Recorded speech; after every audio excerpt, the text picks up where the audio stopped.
நம்ம ஹீரோயின் இனியா ராஜி அம்மா கிட்ட பேசின ஒவ்வொரு வார்த்தையும் சவுக்கடின்னு தான் சொல்லணும். அந்த அளவுக்கு பலமா உரைக்கிற மாதிரி தான் நம்ம ஹீரோயின் இனியா பேச ஆரம்பிச்சாங்க. ஒரு மாமியாரா இருந்து மட்டும்தான் நீங்க யோசிச்சு பாத்தீங்களே தவிர ஒரு பொண்ணா அவ இடத்துல இருந்து யோசிச்சு பாத்தீங்களா? யாரோ பண்ண தப்புக்கு அவ எப்படி எல்லாம் கொடுமை அனுபவிச்சுட்டு இருக்கான்னு உங்களுக்கு புரியுதா அப்படின்னு காரசாரமா எடுத்து சொல்ல ஆரம்பிச்சதும் தான் ராஜி அம்மாவுக்கு உரைக்கவே ஆரம்பிச்சது. இதுவே அவங்களுக்கு உரைக்கலன்னா இந்நேரத்துக்கு சத்தம் போட ஆரம்பிச்சிருப்பாங்க. இனியா கேட்ட ஒவ்வொரு கேள்வியும் அவங்க மனசுல முள்ளா தைக்க ஆரம்பிச்சிருச்சு. நாம தப்பு பண்ணிட்டோம் அப்படின்றத உணர ஆரம்பிச்சிருக்காங்க.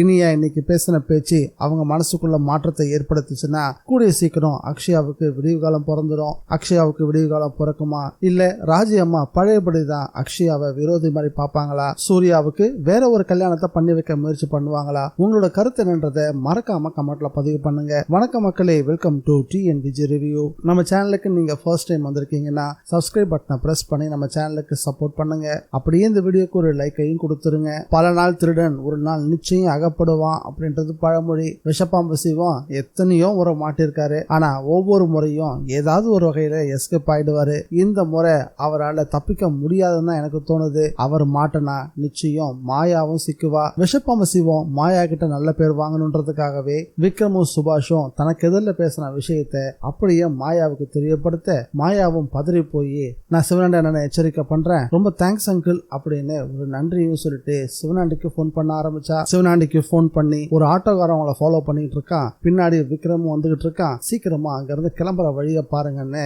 எச்சரிக்கையும் பண்ணிட்டா. சிவனாண்டியும் யாரு தன்னை ஃபாலோ பண்றாங்கன்றத கண்டுபிடிச்சிட்டு அந்த ஆட்டோ கார்டுல இருந்து தப்பிச்சா போதுன்னு விறுவிறுன்னு நடக்கவும் ஆரம்பிச்சான். ஆட்டோ டிரைவர் செல்வம் ஃபாலோ பண்ணிட்டு இருக்கும் போது கரெக்டா அந்த ஸ்பாட்டுக்கு விக்ரமும் சுபாஷும் வந்து சேர, சார் அவன் தான் சார் அப்படின்னு சட்டன்னு அடையாளம் காட்டிட்டாரு செல்வம். அவங்க வந்து டூ வீலர் மூலமாகவே அவனை ஃபாலோ பண்ண ஆரம்பிக்கவும் வழியில ரோடு வேலை நடந்துட்டு இருந்ததால வண்டியை நிறுத்திட்டு ஓட வேண்டிய ஒரு சூழ்நிலை ஏற்பட்டுச்சு. எப்ப விக்ரம பார்த்தானோ அந்த நிமிஷமே சிவனாண்டி ஓட்டம் பிடிக்க ஆரம்பிச்சான். சிவனாண்டிய ரொம்ப பக்கமா தான் துரத்திட்டு வந்துட்டு இருந்தா நம்ம ஹீரோ விக்ரம். ஆனா போக போக தூரம் அதிகரிக்க ஆரம்பிச்சது. ஒரு கட்ரோட்ல திரும்பினவன் பக்கத்துல இந்த பில்டிங்குள்ள போய் ஒளிஞ்சுக்கிட்டான். இதை கவனிக்காம விக்ரமும் சுபாஷும் தொடர்ந்து அந்த ரோடுடைய முனை வரைக்கும் ஓடி போய் பார்த்தாங்க.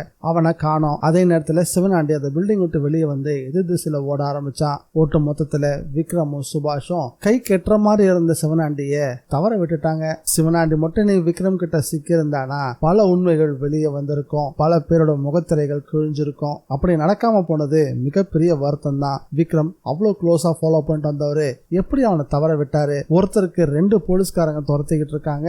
அதையும் மீறி சிவனாண்டி தப்பிச்சது எனக்கெல்லாம் மிகப்பெரிய ஏமாற்றம் தான். உங்களுக்கு அந்த ஏமாற்றம் இருந்துச்சா இல்லையான்றத மறக்காம கமெண்ட்ல பதிவு பண்ணுங்க. தப்பிச்சா போதுன்னு தலைதறிக்க வீட்டுக்கு வந்து சேர்ந்தான் சிவனாண்டி. வந்ததும் வராததுமா கை நிறைய பணத்தை கொடுத்து முதல்ல நீங்க மதுரைக்கு கிளம்புங்க, இங்க இருக்காதீங்க அப்படின்னு சிவனாண்டிய பேக் பண்ண முயற்சி பண்ணவும், ஏமா பதறீங்க, அவன் என்ன பார்த்தானா, அவனால எனக்கு கண்டே பிடிக்க முடியாது அப்படின்னு சொல்லவும், அண்ணே விக்ரம் நீங்க ரொம்ப சாதாரணமா இட போடுறீங்க, அவன் எப்படிப்பட்டவன்னு எனக்கு தான் தெரியும். மத்தவங்க கேஸையே உண்டு இல்லைன்னு ஆக்குறவன் தான் பொண்டாட்டி கேஸ்னா சும்மா விடுவானா? சிவனாண்டியா அங்கிருந்து மதுரைக்கு பேக் பண்ணிட்டா மாயா. இந்த வீடியோ பிடிச்சிருந்தா லைக் பண்ணுங்க, ஷேர் பண்ணுங்க. மீண்டும் அடுத்த வீடியோல சந்திக்கலாம். Bye guys.